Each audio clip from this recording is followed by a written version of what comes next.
With our knowledge of torque, calm down. With our knowledge of torque and angular momentum, we can now attack rolling objects which roll down a slope. For instance, the following. I have here a cylinder, or it could be a sphere for that matter, and this angle is beta. I prefer not to use alpha because that's angular acceleration. And there is a friction coefficient with the surface mu. And this object is going to roll down and is going to get an acceleration in this direction, A. And I will evaluate the situation when we have pure roll. That means the object is not skidding and is not slipping. What is pure roll?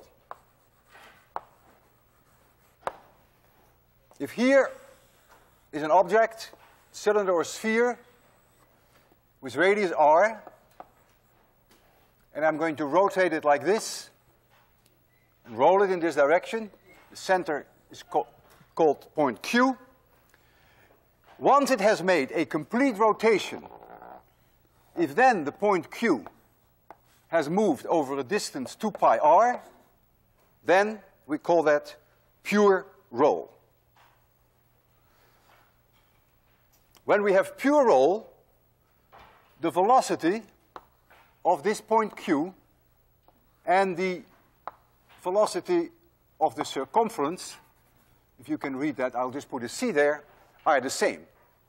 In other words, VQ is then exactly the same as V circumference, and V circumference is always omega r. This part always holds, but for pure roll, this holds.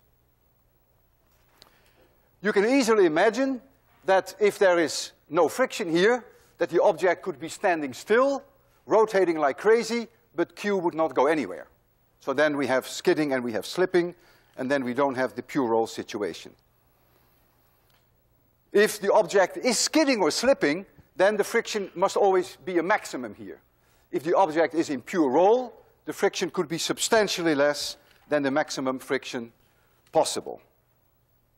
Now I would like to calculate with you the acceleration that a cylinder would obtain when it pure rolls down that slope. It has mass m, it has length L, and it has radius r.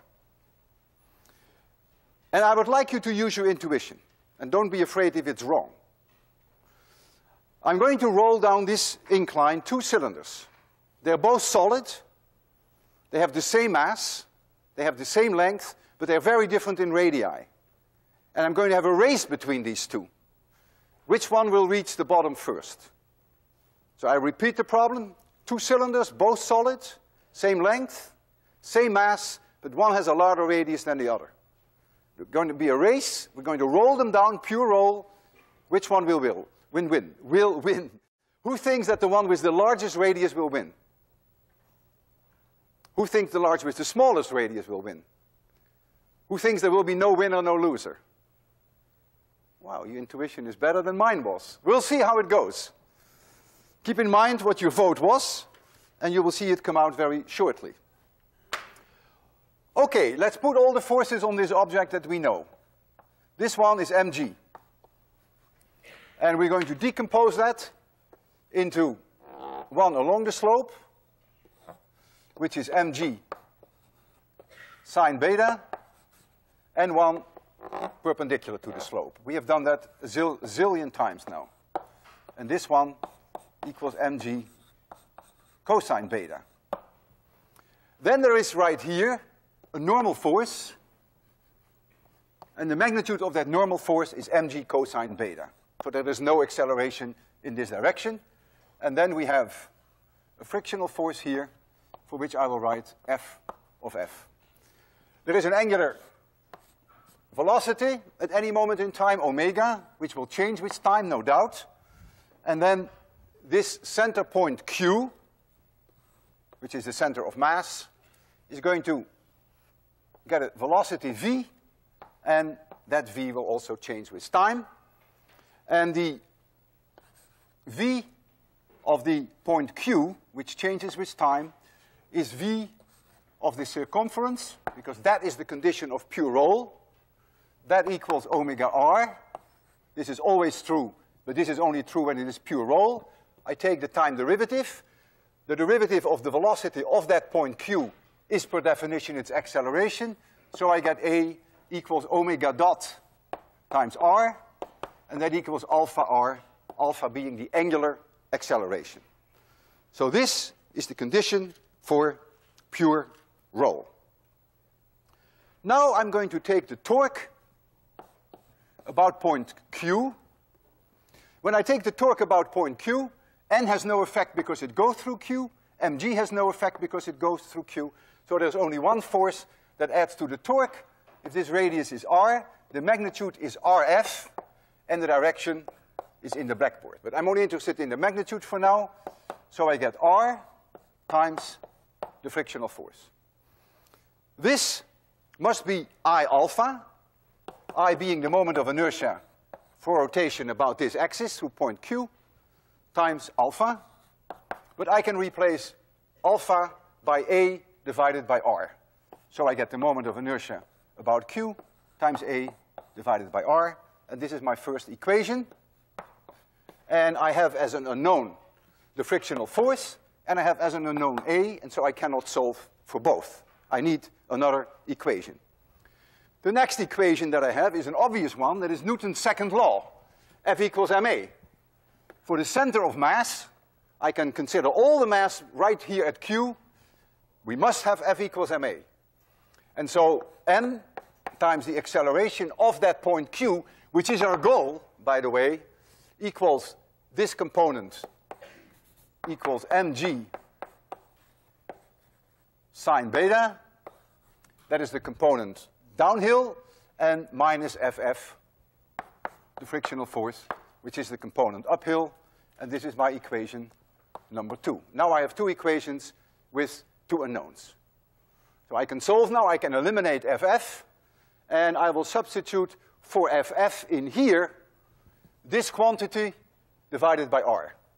And so I get ma equals mg sine beta minus moment of inertia about point Q times A divided by r squared.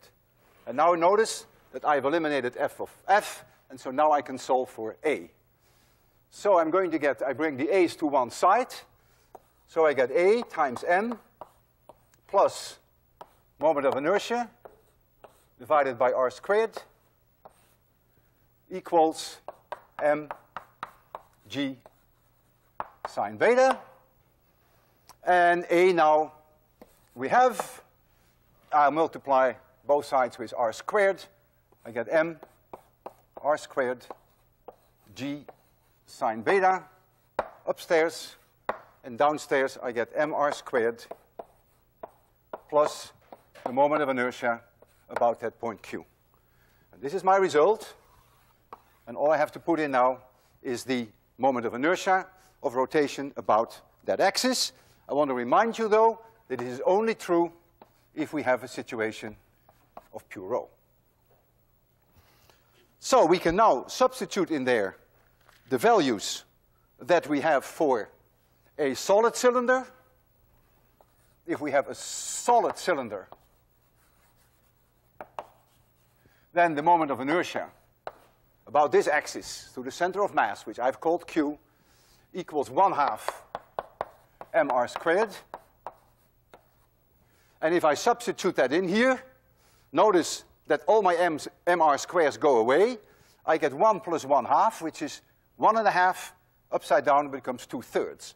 So A equals 2/3 times G times the sine of beta. There is no M, there is no L, and there is no R.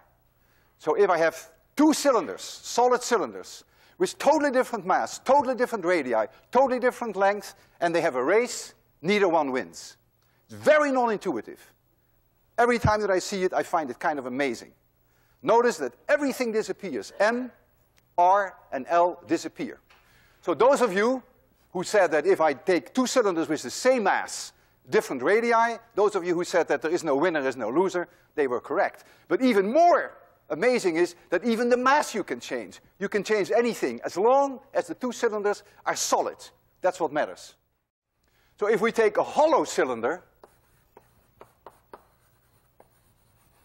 then the moment of inertia about this axis to the center of mass, to Q, if really most of the mass is really at the surface, then it's very close to mr squared.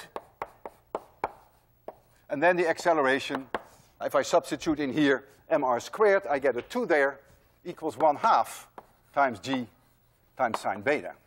So this acceleration is less than this one.